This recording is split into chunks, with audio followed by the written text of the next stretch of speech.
Esse estudo é baseado no livro Colônia Capela, A Outra Face de Adão, pelo espírito Yoshua Ben Nun, através do nosso companheiro Pedro de Campos. Os capelinos em busca do amor. Relembrando que falamos na parte 1, os espíritos que encarnaram em nós vindo de Capela são espíritos que naquele momento eram rebeldes em relação ao mundo que viviam. Foram exilados da constelação de Capela para a Terra por não se ajustarem à expectativa daquele mundo que estava em um processo de transição evolutiva para mundo de regeneração. E que, segundo alguns espíritos nos informam, é o momento que nos encontramos na Terra. Relembramos também que esses espíritos provieram da constelação Capela, que são vários corpos gasosos compondo a constelação de Auriga, que tem esse formato aí, segundo essa fotomontagem do astrônomo e fotógrafo Babak Amin Tafaresh. No livro A Gênese, o último volume do Pentateuco, são referidos, como lembramos lá na parte 1, 3 aspectos importantes desses espíritos que aqui chegaram, que está em negritos aí. O processo migratório desses espíritos, a raça adâmica, a doutrina dos anjos decaídos e da perda do paraíso.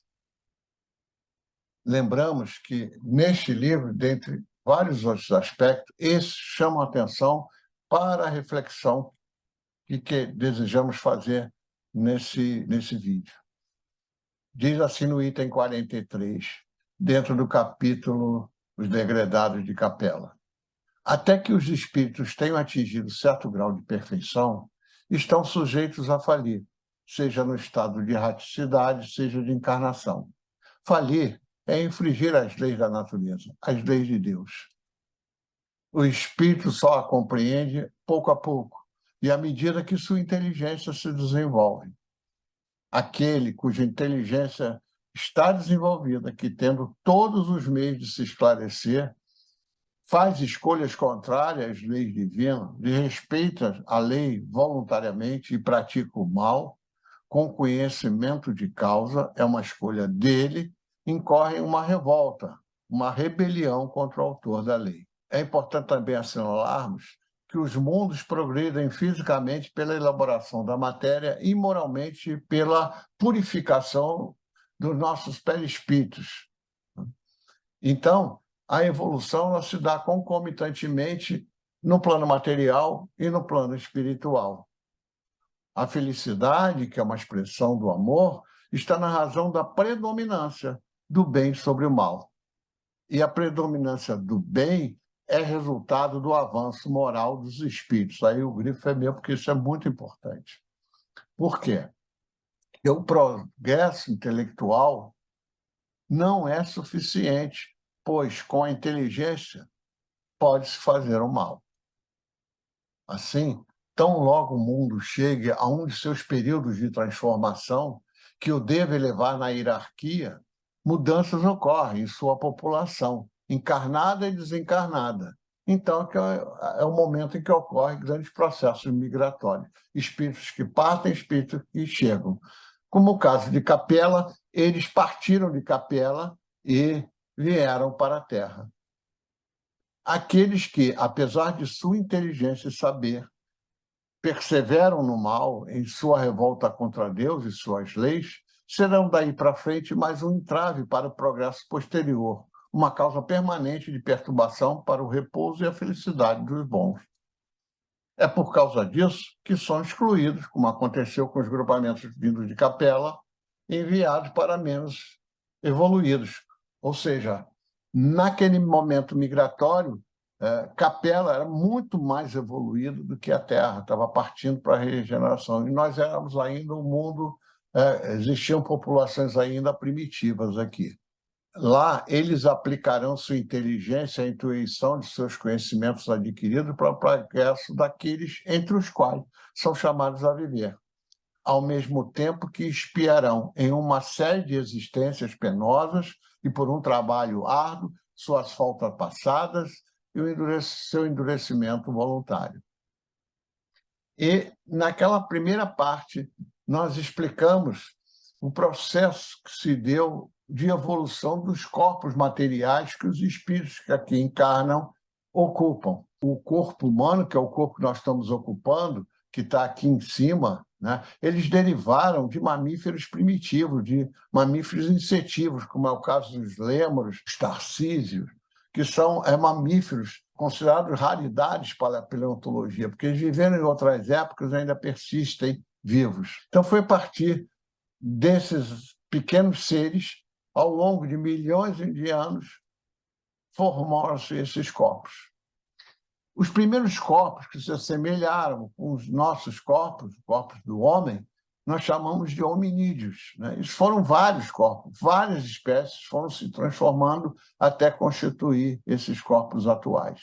E aí nós destacamos também, lá naquela parte primeira, que as primeiras formas de vida tinham apenas volume cerebral e, consequentemente, volume de redes neurais muito pequeno se comparado ao volume dos corpos que ocupamos hoje, né? Então, o Australopiteco tinha meio litro. O corpo humano hoje tem mais de 1,5 litro de volume. É uma diferença muito grande. E aí cabe aquela pergunta: em que momento os capelinos, que eram espíritos, sob o ponto de vista intelectual, muito mais evoluídos que os corpos que aqui existiram, em que momento eles foram encarnar? Ao longo dessa apresentação, você perceberá claramente em que momento foi. Então, mestre, a evolução, a antropologia e os próprios espíritos, os próprios autores nos orientam. Os primeiros grupamentos hominídeos surgiram na África. Ao passar do tempo, isso há 7 milhões de anos atrás, como é o caso dos Australopithecus erectus, eles vão ocupando, vão migrando para outras áreas do planeta.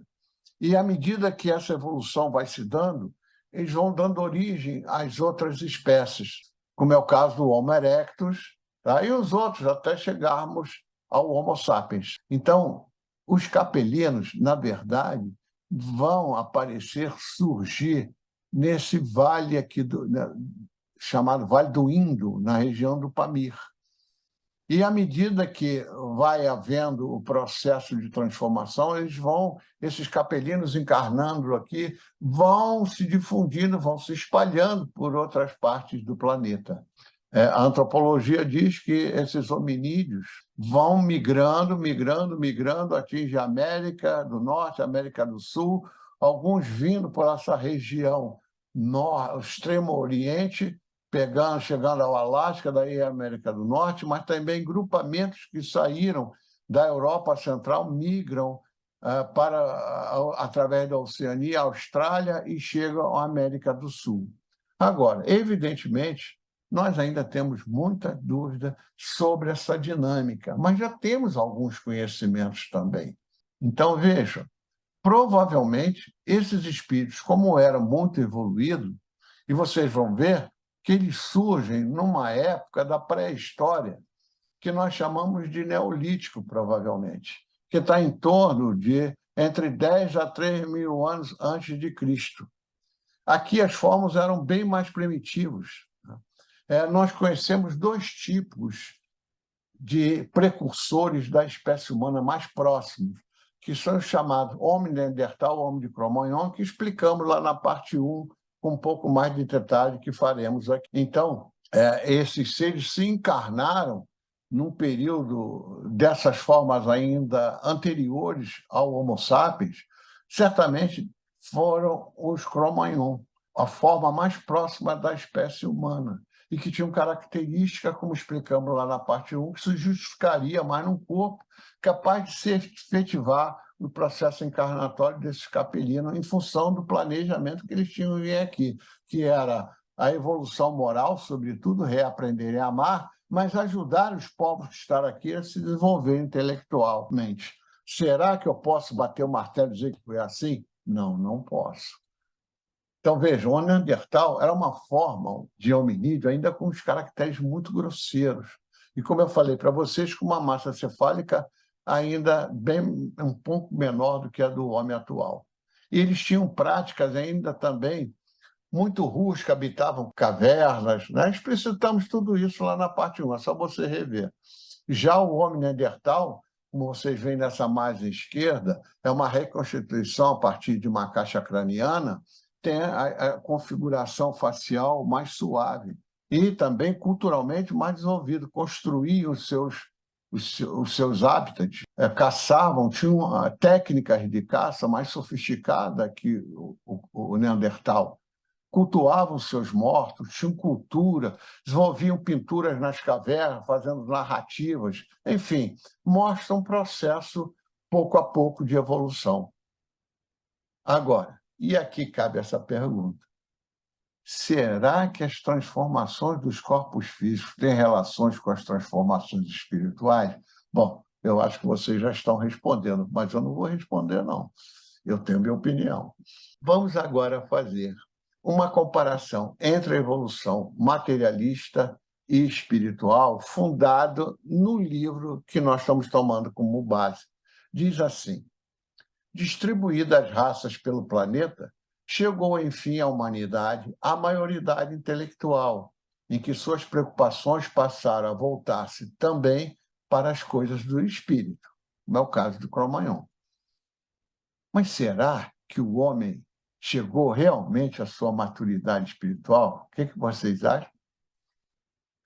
Revendo a sequência milenar da colonização da Terra por diversos espíritos, entre eles os capelinos, formando as diversas raças, notamos que o homem sempre se destacou dos demais seres da criação pela sua característica única da inteligência, que permitiu progredir materialmente até os dias atuais, como também fê-lo evoluir intimamente naquilo que seu interior lhe dizia existir, ou seja, aquele algo a mais que lhe fazia respeitar os mortos, cultuar seus mortos, seus antepassados, sentimentos que encontravam-se em suas lembranças, reminiscências, suas preocupações, suas saudades e seus anseios de sobrevivência comum e pacífica.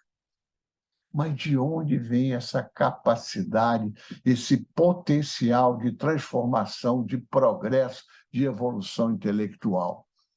A razão nos conduz à aceitação de um modelo organizador do progresso dos corpos. Não tem um acaso, minha gente, não existe acaso. Que não vem do nada, porquanto o nada, nada produz, nada realiza. Logo, ocorre uma evolução organizada, planejada, que tem uma origem no mundo espiritual, um comandante, que os benfeitores espirituais nos levaram a ser o quê? Um espírito evoluído que comanda esse processo. Uma conclusão se pode tirar. É possível, portanto, apoiando-se na própria ciência fragmentária do homem, na ciência materialista, no estágio atual, aceitar a teoria da evolução espiritual, em oposição à teoria evolução cristianista, que foi criado como tá, fica aqui, depois você vai ser julgado, vai para o inferno ou para o céu, né? Enfim, imputada por alguns, por meras conveniências religiosas e materiais, não é fato? Então, fiquemos com essa grande síntese que está na lápide, lá da sepultura no cemitério Père-Lachaise, lá em Paris, que é um cemitério turístico, na verdade. Tem muitas pessoas na história que estão lá sepultadas. Mas essa frase, que inclusive provavelmente não foi cunhada pelo professor Rivaio, o nosso Allan Kardec, mas também não importa. Dizem que ela é de origem alemã. O que importa é o seu significado. Nascer, viver, morrer, renascer, progredir sempre, evoluir sempre. Tal é a lei. Ninguém retrograda, ninguém fica parado. A gente pode dar um tempo, mas numa hora a gente é catucado e vai para frente. Isso é um grande consolo. Então, agora vamos especificamente falar da vinda desses grupamentos de capela. E o primeiro grupamento, segundo as instruções do Espírito Yoshua, vem aqui próximo do Everest, nas montanhas do Pamir, lá no Vale do Indo. né? Está aqui um mapa que nos dá uma ideia melhor. No alto, à direita, dentro daquela quadrícula, numa escala menor, e aqui com mais detalhes, aqui a cadeia de montanhas do Pamir, aqui Himalaia, Paquistão, Afeganistão, parte da Índia, né? Então, o grupamento chega aqui, o primeiro grupamento nessa região.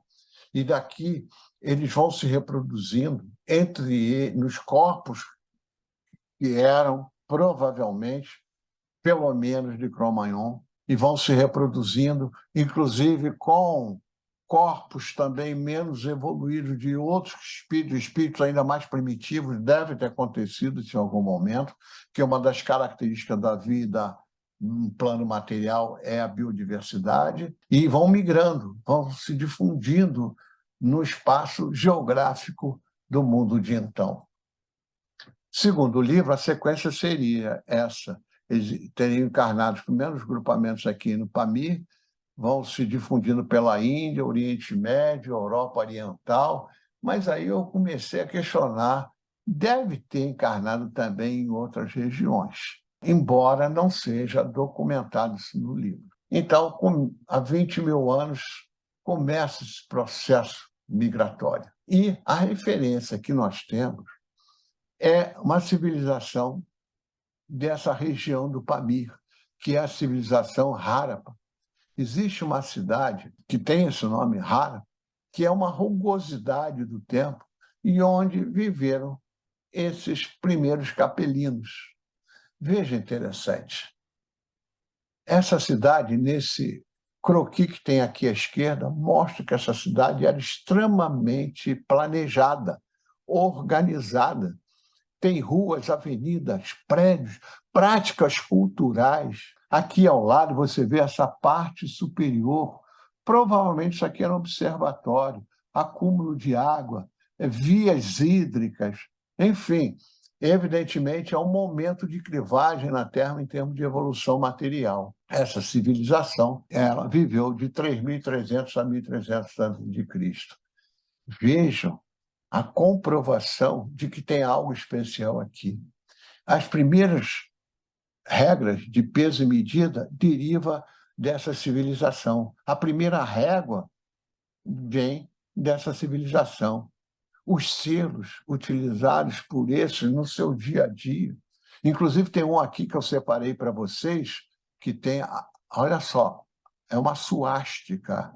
Lembremos que muitos capelinos vão migrar da região da Índia, hoje, Paquistão, e deram origem à raça ariana. E dessa raça ariana, muitos espíritos desenvolveram coisas não muito boas, vocês sabem o que é, e não vou discutir aqui porque foge ao escopo. Mas só para lembrar esse elo, a ligação. Veja a riqueza de detalhes nesse peso aqui à esquerda. Veja a maravilha que é as joias elaboradas, altissimamente elaboradas por esses seres dessas populações civilizatórias primitivas. Outro grupamento, evidentemente, como é dito no longo livro que eu vou mostrar mais à frente, encarnaram no norte aqui da África e desenvolveram civilizações altamente tecnológicas e culturais, né? No chamado crescente fértil. Aqui a história das religiões tem uma base toda aqui nessa região, sobretudo da região predominante no mundo ocidental. Dessas civilizações capelinas, que os faraós são grandes exemplos, temos muita coisa a aprender. Diria até brincando, nós temos uma pirâmide de dúvidas em relação a essas civilizações, altamente sofisticadas. Ainda vamos descobrir muitas coisas a respeito delas. Nesse livro do professor Emmanuel, grande mestre, pela psicografia de Cândido, Francisco Cândido Xavier, chamado Caminho da Luz, existem referências aos capelinos aqui. Vale a pena você dar uma consultada. Eles falam que emigraram 4 grupamentos de capelinos num determinado momento, e aqui já existiam 2 grupamentos raciais bem mais primitivos. E no livro do Leon Denis, nosso outro grande mestre, Depois da Morte, há uma referência interessantíssima. que é o caso de Ramsés II. Ramsés II foi talvez o maior, o mais realizador dos faraós, seja no plano material, seja no plano cultural, espiritual. E veja que eu estou colocando uma relação de comunicação com esses dois, com esse símbolo vermelho, entre a figura de Ramsés e a imagem, a pintura de Jean-François Champollion, que foi um francês nascido no final do século XVIII, e que no século XIX vai decifrar os hieróglifos, a maneira de representação gráfica dos egípcios. No século XIX, a egiptologia estava na moda. Jean-François Champollion, vale até vocês buscarem, lerem mais sobre ele na internet, tem várias fontes. Ele tinha muita dificuldade de comunicação. E é levado lá da cidadezinha dele, no sudoeste da França, a Paris, pelo irmão. E quando se depara o Jean-François com a Roseta, com uma pedra com os hieróglifos, ele sai lendo aquilo, traduzindo aquilo. Eu não tenho relação encarnatória. Muitos dizem que Jean-François Champollion é a reencarnação de Ramsés. Alguns fazem um paralelo entre as feições de Ramsés e de Champollion, dizem que são muito próximos. Realmente, há pouco tempo, pegaram a face da múmia de Ramsés mumificado, o rosto dele, e recompuseram o computador como seria o real. Interessantemente, ficou muito próximo das imagens que se tem de Jean-François Champollion. Enfim, acaso não existe. Para nós espíritas, isso não é muito esquisito, não é isso, meus irmãos? Então, essa cultura aqui, ainda temos que muito aprender sobre ela. Efetivamente, nós não sabemos tudo, mas nós queremos saber tudo, né? É natural. Nós somos o quê? Os seres inteligentes do universo. Então, às vezes, nós temos muito achismo. Eu acho que assim, eu acho que aquilo faz parte. Mas, pouco a pouco, os espíritos mais evoluídos, os mentores desse mundo, vão nos permitindo acesso aos conhecimentos necessários e suficientes para a consecução de nossos projetos carnatórios, para o nosso progresso, enfim, para o progresso da humanidade. Ninguém vai ficar parado. E isso a gente faz como estamos fazendo agora, trocando ideias uns com os outros. Quantas coisas que foram ditas aqui e que você concordou e quantas coisas você não concordou. Faz parte. É isso que é reflexão. É pensar e repensar naquilo que nos é colocado a cada momento de nossas vidas, seja no plano material, seja no plano espiritual. É assim que as ciências fragmentárias do homem e a ciência perfeita dos espíritos vai determinando o progresso do nosso mundo. E veja mais, as dúvidas que eu comecei a levantar. Puxa, será que só o grupamento encarnou ali, só naquele ponto e dali derivaram? Será que grupamentos de capelinos também naquela época não encarnaram nas Américas? As civilizações pré-colombianas, que exemplo ela nos dão? Igualzinho de Errara. Voltemos àquele mapa.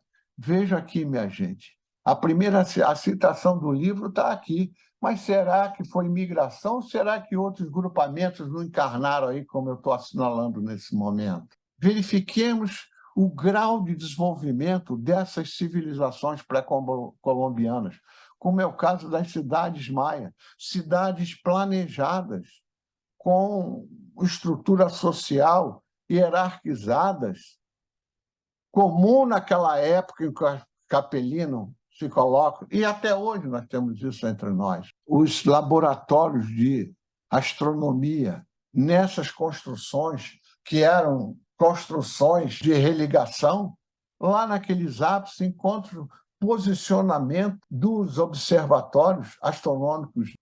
Quanta coisa nós temos que aprender ainda. Recentemente, com sensores bem mais desenvolvidos, foi possível identificar rodovias entre as cidades desses povos, com 40 metros de largura e 300 quilômetros de comprimento. A cidade de Machu Picchu, descoberta ou redescoberta na segunda metade, cerca da segunda metade, 1940 e poucos, eu acho, primeira metade ainda do século XX, do século passado, por um norte-americano. Essa cidade, eu tive a oportunidade de visitá-la, é, na verdade, hoje apenas uma cidadela, um reduto, extremamente bolada, do ponto de vista de engenharia, tinha esses aquadutos aqui. Que tecnologia eles existiam? Nesse monte que tem aí atrás dessa cidadela, que restou, na verdade, dessa região, lá no alto tem um observatório. Por que será? Quantas dúvidas, né? Para finalizarmos essas nossas reflexões, trazemos aqui uma comunicação do espírito identificado como João Evangelista, em Lérida, na Espanha, no final, na segunda metade já do século XIX. Está contida no livro, que está aí à direita, Roma e o Evangelho, que é fruto de uma compilação de várias comunicações, feita por um clérigo que foi perseguido pela religião dominante, chamado José Amigo y Pellicer. Um membro de sua parentela genética foi desterrado do cemitério atrás da igreja onde ela tinha sido sepultada, justamente pela perseguição que esse clérigo sofreu. Por quê? O livro Roma e o Evangelho, que foi compilado por Dom José Miguel Pellicer, contém os estudos filosóficos, religiosos, teórico-práticos, feito pelo Círculo Cristão Espiritista de Lérida, na Espanha, em 1874. E por não poderem conciliar a estreiteza da Igreja de Roma com a largura da obra traçada por Deus, sentiam que algo de humano precisava ser removido, ou seja, as deformações, as deturpações, e que o Espiritismo devia ser o motor de tal purificação do Evangelho de Jesus Cristo. A mensagem é esta. Interessantemente, no início dela, quem psicografou o grupo de Lérida acreditava que tratava-se de um espírito que já auxilia no Evangelho segundo o Espiritismo, chamado Lamennais. Mas depois, o próprio espírito, ao longo da mensagem, se identifica. Essa mensagem, ela fala sobre os capelinos. Vocês verão, embora não explicitadamente, vocês identificam o comportamento do que foi os grupamentos de capelinos que vieram para o nosso planeta. Pediria de atenção, eu vou ler o mais lento possível, não é uma mensagem muito pequena, mas muito, muito rica, meu irmão. Vamos lá. Começa assim. De onde vieram esses homens novos no meio dos homens? Olha que interessante. Ou seja, os capelinos, quando vieram, como já dissemos, já existiam populações aqui de espíritos encarnados. De onde vieram esses homens novos no meio dos homens? A terra não lhes deu nascimento, porque eles nasceram antes de ela ser fecunda. A humanidade não se transforma num dia, mas num decurso de séculos e séculos. No meio dos homens antigos da terra, descubro homens novos, meninos, mulheres, varões robustos. De onde vieram esses homens que nasceram antes da fecundidade da terra? Em cima e ao redor da terra, rodopiam os céus e os infernos com semente de gerações e de luz. O vento sopra para onde o impulsa a mão que criou a sua força. E o espírito vai para onde o chama o cumprimento da lei. Tudo é regido por leis, as leis de Deus. Os homens novos que descubro entre os homens antigos da terra e que nasceram antes de esta ser fecundada, vêm a ela em cumprimento de uma lei e de uma sentença. Eles vêm de cima, pois vêm envoltos em luz, e a sua luz é um farol para os que moravam nas trevas da terra. Se, porém, seus olhos e suas frontes desprendem luz, nos semblantes eles trazem o estigma da maldição. é a reprovação de suas consciências.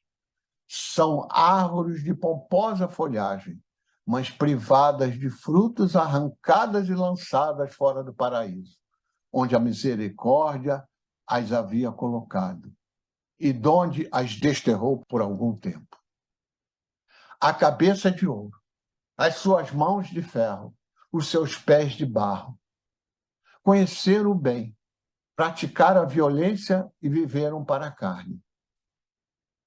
Os que, entre eles, se aproveitaram da luz e praticaram a justiça, viram o ferro de suas mãos e o barro dos seus pés transformar-se em ouro, como de suas cabeças, e ficaram residindo no paraíso até a sua elevação.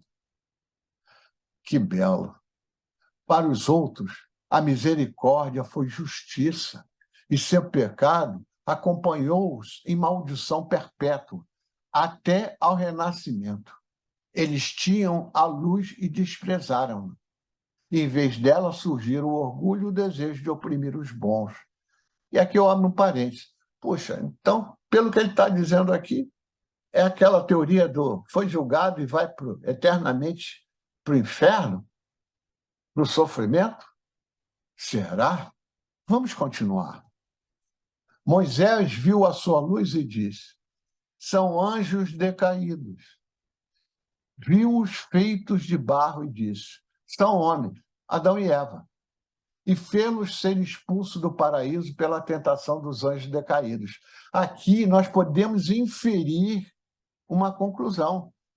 A figura retórica de Adão e Eva eram espíritos que vieram em outro mundo para resgatar equívocos de suas escolhas. Não? Continuando. Nós perguntamos: como se pode retrogradar no caminho da felicidade e da perfeição? Poderemos, desse modo, ir viver um dia namorada da aventura? E aí a nossa resposta: somos fracos. E o temor e o desânimo se apossam de nós. Recuperai a paz. Eu, João, vou-lo digo: descansai no seio da sabedoria e da misericórdia do Pai, como descansei a minha cabeça no regaço e no amor do Filho, nosso irmão maior, Jesus Cristo. Na perfeição, nunca se retrocede. O que nós conseguimos de virtude, nunca mais perderemos. Então, se na perfeição nunca se retrocede, o espírito é sempre atraído para o centro da perfeição, que é Deus. Então, todos, por mais equívocos que venhamos a cometer, espírito imperfeito que somos, vamos chegar à perfeição que nos for possibilitada, como Jesus hoje é. Continuando. Os homens de Adão, ao virem para a Terra, não perderam um só átomo do aperfeiçoamento adquirido. Eles tinham sido elevados ao paraíso pela misericórdia divina, e não pelos seus merecimentos, porque as felicidades são também provas, assim como os sofrimentos e as misérias. Muitos saíram bem na prova e mostraram que era justiça o que tinha sido misericórdia. Estes herdaram o paraíso até que aí fossem elevados, porque a felicidade da justiça se perpetua de tempos a tempos e de geração a geração. Outros abusaram dos dons da misericórdia, e as suas obras clamaram justiça, e o peso dessas obras na balança da justiça fê-los descer à terra, até ao renascimento. Mas a misericórdia de Deus os segue sempre, de século em século, de geração em geração. A geração proscrita traz na fronte o selo da sentença, mas também tem o da promessa do coração. Tinham pecado por sabedoria e orgulho, e o seu entendimento obscureceu-se. Passarão os anos e os séculos, e o entendimento estará nas trevas e as trevas no entendimento. Foi um entendimento, e entendimento aqui, vamos entender, minha gente, como escolhas. Foi as escolhas que levou-os a falirem. Dito de outra forma por João, foi o entendimento quem pecou. As trevas são o seu castigo, não há outro. Ou seja, a depuração, a necessidade de a repreender, a segunda época, vamos lembrar da nossa época de escola de antigamente, né? Ou a recuperação dos mais modernos, é o que nós vamos ter que fazer. É isso que quer dizer, as trevas são o seu castigo, é reaprendermos. Não há outro. A obscuridade foi a sentença do entendimento ensoberbado. A luz, a promessa da misericórdia que subsiste e subsistirá. E essa luz deve iluminar a todos os homens que vêm ao mundo para cumprir uma sentença, uma programação. Que brilha a nossa luz, minha gente. Há uns com o sol nascente, há outros o sol meridional, há outros com o sol poente, prestando-lhes o seu calor até amanhã, em que ele despontará mais luminoso, que brilha a luz da sabedoria. É lá no Oriente que rompeu o primeiro albor do sol dos espíritos, os crepúsculos do novo dia, a aurora da redenção. Bem-aventurados que não dormem, têm os olhos voltados para o nascente do sol, porque serão os primeiros a ver a luz e se regozijarão antes do dia, e o dia não os cegará. Bem-aventurados que choram por causa das trevas e da condenação, e cujos corações não edificam moradas, nem levantam tendas. Porque serão peregrinos no cárcere e renascerão para morar perpetuamente de geração em geração nos cimos, onde não há trevas, porque recuperarão os dons da miséria na consumação. Que consolo! Ai dos que dormem com o rosto voltado para o poente, ai dos que ouvidam e riem, ai dos que estabelecem moradas e levantam tendas, ai dos que se enraizam no pó, ou seja, na matéria. Eles ficarão cegos antes de ver a luz, os seus olhos renascerão na obscuridade, e o seu dia não restará nem neste nem no século vindouro, pois a verdadeira vida é espiritual. Eles serão considerados não como peregrinos, mas como habitantes. É a sua justa sentença. Serão novamente plantados no pó das suas raízes até a hora do fruto, na justiça e na renovação. Reencarnaremos muitas vezes, inúmeras vezes, o necessário e suficiente para aprendermos. Não é não, meus irmãos? Assinado eu, João. Que assim seja, graças a Deus. E como conclusão final, deixamos aqui a mensagem de Dom José Miguel y Pelícia. A ciência que não conduz a Deus é falsa. A religião que não marcha com a ciência não é a verdadeira religião. Você já olhou para o céu hoje? Que possamos todos frequentemente olhar para o céu, para cada corpo celeste que nos for possível observar, a luz material, mas, sobretudo, a luz espiritual. Muito obrigado.